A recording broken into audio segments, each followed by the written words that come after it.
শোনো, মানুষের আসল মূল্য তার অর্থ, রূপ বা ক্ষমতায় নয়, তার ব্যবহার আর হৃদয়ের মধ্যেই লুকিয়ে থাকে নীরবে। অনেক মানুষ সুন্দর মুখ দেখে কাছে আসে, কিন্তু কঠিন সময়েই বোঝা যায় কার হৃদয় সত্যিই সুন্দর।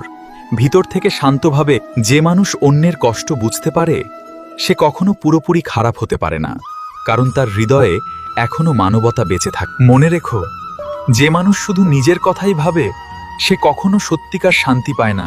জীবনের দীর্ঘ পথে একদিনও সে অন্যকে সম্মান দিতে শেখো, কারণ মানুষের হৃদয় জয় করা শক্তি দিয়ে নয়, সুন্দর ব্যবহার দিয়েই সম্ভব। শান্তভাবে যে মানুষ ভুল করেও নিজের ভুল বুঝতে পারে, সেই মানুষই একদিন জীবনের আসল জ্ঞান অর্জন করতে সক্ষম হয়।